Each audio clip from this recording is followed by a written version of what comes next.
Good afternoon, ladies and gentlemen. This is Mary Patton from boomersway.com, and we are here with our chief historian and people person, and he would like to share a story with us of 1960 regarding our beautiful Lake Michigan and the efforts that he made to save our environment and our precious water system. And we are here favorably with him so he can share the story with us and hopefully empower us and encourage us to follow in his footsteps. The year is 1960, and consequently, there were vast things going on beyond Americans who had no control, who had no say-so. Consequently, we discovered that there were two containers in Lake Michigan which were going to absolve the lake's precious waterways. So consequently, this young man took it upon himself to contact the mayor of the town nearest Lake Michigan.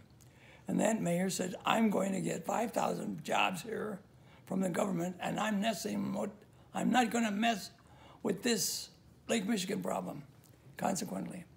So this upset the young man because he was growing up, and consequently, he wanted Lake Michigan, which is one of the largest lakes in the world.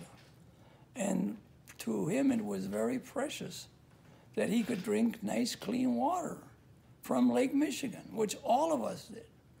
So consequently, he went before the board of this particular town, and he told the people that it would take 1,000 years to regenerate Lake Michigan to its present status. Otherwise, there would be no beer making, no soda. The poor farmers would not have any extra water in case of a drought on their farms, and total, absolute destruction of Lake Michigan, which supplies Wisconsin, Illinois, Michigan, and Indiana. So all those people would be suffering. They'd say, oh, let's go down to the grocery store and buy a bottle of water. Where would the grocery store get a bottle of water from without Lake Michigan in our backyard? So consequently, we were meeting before the board.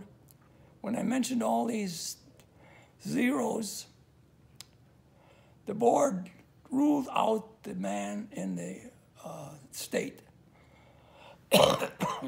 that was going to use resurfacing of Lake Michigan, which would have taken 100 years to accomplish.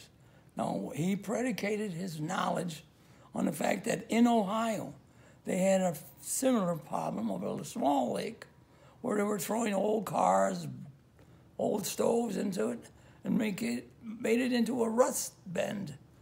And that took 6 years to resurface this waterwork in Missouri, in Ohio.